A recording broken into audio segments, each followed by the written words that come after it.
So ನನಗೆ ನಿಜವಾಗ್ಲೂ ತುಂಬಾ ಖುಷಿ ಆಗ್ತದೆ. ಉಡುಪಿ ಜೊತೆ ಒಂದು ಒಳ್ಳೆ ಕನೆಕ್ಷನ್ ಇದೆ ನನಗೆ. ಮುಂಗಾರು ಮಳೆ ನಾವು ಯಾವತ್ತೂ ಮರೆಯೋಕ್ಕಾಗಲ್ಲ ಅಂತ.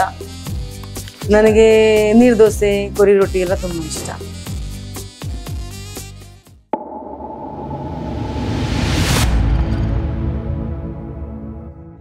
ನಮಸ್ಕಾರ, ನಾನು ನಿಮ್ಮ ಪೂಜಾ ಗಾಂಧಿ ಮಾತಾಡ್ತಾ ಇದ್ದೀನಿ. ಉಡುಪಿಗೆ ನಾನು ಸುಮಾರು ಸತಿ ಬಂದಿದ್ದೀನಿ. ನನಗೆ ಕರ್ನಾಟಕದಲ್ಲಿ ಬಂದು ಈಗ 18 ವರ್ಷ ಕಂಪ್ಲೀಟ್ ಆಗಿದೆ. ಸೊ ನನಗೆ ನಿಜವಾಗ್ಲೂ ತುಂಬಾ ಖುಷಿ ಆಗ್ತದೆ. ಉಡುಪಿ ಜೊತೆ ಒಂದು ಒಳ್ಳೆ ಕನೆಕ್ಷನ್ ಇದೆ ನನಗೆ. ಯಾಕೆಂದ್ರೆ ನನ್ನ ಫ್ರೆಂಡ್ಸ್ ಬಹಳ ಜನ ಇಲ್ಲೇ ಇರೋದು.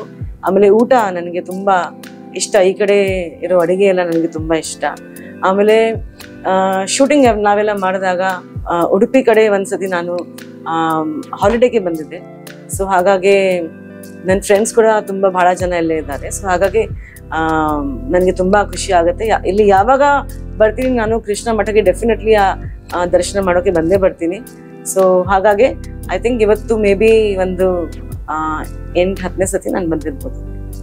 ಜನ ತುಂಬಾ ಚೆನ್ನಾಗಿದ್ದಾರೆ. ಜನ ತುಂಬಾ ಮನಸ್ಸು ತುಂಬಾ ಚೆನ್ನಾಗಿದೆ.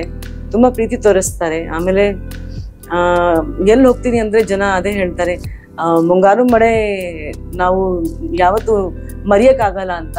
ಸೊ ಹಾಗಾಗಿ ಕರಾವಳಿ ಜನ ನನಗೆ ತುಂಬಾ ಇಷ್ಟ. ಇಲ್ಲಿಂದ ಕಲ್ಚರ್ ನನಗೆ ತುಂಬಾ ಇಷ್ಟ. ಜನ ಇಷ್ಟ, ಮತ್ತೆ ಊಟ ಇಷ್ಟ. ನನಗೆ ನೀರು ದೋಸೆ, ಕೊರಿ ರೊಟ್ಟಿ ಎಲ್ಲ ತುಂಬಾ ಇಷ್ಟ. ನಾನು 1.5 ವರ್ಷದಿಂದ ಒಂದು ಬ್ರೇಕ್ ತಗೊಂಡಿದ್ದೆ. ಈಗ ಕತೆಗಳನ್ನ ಕೇಳ್ತಾ ಇದ್ದೀನಿ. ಸೊ ಮೋಸ್ಟ್ಲಿ ಈ ವರ್ಷ ನಿಮ್ಗೆ ಒಂದು ನ್ಯೂಸ್ ಕೊಡ್ಬೋದು. ಪಡುಬಿದ್ರಿ ನನಗೆ ತುಂಬಾ ಇಷ್ಟ. ಯಾಕೆಂದ್ರೆ ತುಂಬಾ ಒಳ್ಳೆ ಕ್ಲೀನ್ ಬೀಚಸ್ ಇದೆ. ಮತ್ತೆ ಇಲ್ಲಿ ಫ್ರೆಂಡ್ಸ್ ಕೂಡ ತುಂಬಾ ಜನ ಇದ್ದಾರೆ. ಸೊ ಹಾಗಾಗಿ ಜಾಸ್ತಿ ಬರ್ತೀನಿ ಮಂಗ್ಳೂರ್ ಕಡೆ, ಆದ್ರೆ ಸೀದಾ ನಾನು ಪಡುಬಿದ್ರಿಗೆ ಫಸ್ಟ್ ಆಗಿ ಬರ್ತೀನಿ. ಕೃಷ್ಣ ಮಠದ ಬಗ್ಗೆ ಅಂದ್ರೆ ಒಂದು ದೇವರ ಮೇಲೆ ತುಂಬಾ ಅಪಾರವಾದ ಪ್ರೀತಿ ಇದೆ. ಕೃಷ್ಣ ನಮ್ಮ ಮನೆ ದೇವರು ಕೂಡ. ಸೊ ಹಾಗಾಗಿ ಇಲ್ಲಿ ಯಾವಾಗ್ಲೂ ಬರ್ತೀನಿ. ಮನಸ್ಸಿಗೆ ತುಂಬಾ ಒಂದು ತೃಪ್ತಿ ಆಗತ್ತೆ. ಇಲ್ಲಿ ಪ್ರಸಾದ ತಿನ್ನುವಾಗ ತುಂಬಾ ಖುಷಿ ಆಗತ್ತೆ.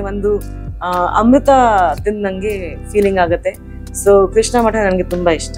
ಉದ್ದೇಶ ಏನಿಲ್ಲ. ಉದ್ದೇಶ ಅಂದ್ರೆ ಈ ಕಡೆ ಬಂದಾಗ ಕೃಷ್ಣ ಮಠಕ್ಕೆ ಬರ್ದೇ ಇಲ್ಲದೆ ನಾನು ಯಾವತ್ತೂ ಇರಲ್ಲ. ಸೊ ಯಾವಾಗ್ಲೂ ಬರ್ತೀನಿ. ಸೊ ನಾನಿವತ್ತು ಸ್ವಾಮೀಜಿಗೆ ಕೂಡ ಭೇಟಿ ಮಾಡಿದೆ. ಸೊ ಅವರು ಕೋಟಿ ಲೇಖನ ಯಜ್ಞ ಮಾಡ್ತಾ ಇದ್ದಾರೆ. ಸೊ ಹಾಗಾಗಿ ನಾನು ಕೂಡ ಬರಿತೀನಿ. ಆದಷ್ಟು ಬೇಗ ಬಂದು ಅರ್ಪಣೆ ಕೂಡ ಮಾಡ್ತೀನಿ.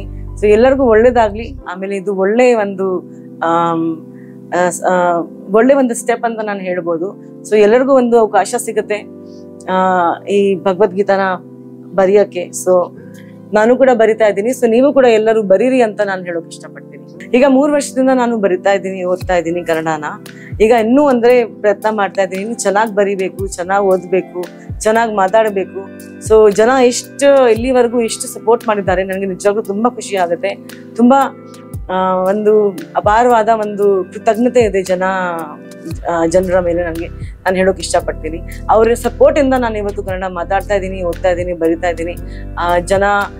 ಜನರ ಆಶೀರ್ವಾದ, ಕನ್ನಡಿಗರು ಆಶೀರ್ವಾದ ಯಾವತ್ತೂ ನನ್ನ ಮೇಲೆ ಇರಲಿ ಅಂತ ನಾನು ಹೇಳೋಕೆ ಬಯಸ್ತೀನಿ. ಕನ್ನಡದಲ್ಲಿ ಬರಿತೀನಿ. ನಾನು ಪುಸ್ತಕ ತಗೊಂಡಿದ್ದೀನಿ, ಸ್ವಾಮೀಜಿ ಕೊಟ್ಟಿದ್ದಾರೆ ಕನ್ನಡದಲ್ಲಿ. ಸೊ ಬರೆದು ಬಿಟ್ಟು ಆದಷ್ಟು ಬೇಗ ನಾನು ಅರ್ಪಣೆ ಮಾಡೋಕೆ ವಾಪಸ್ ಬರ್ತೀನಿ.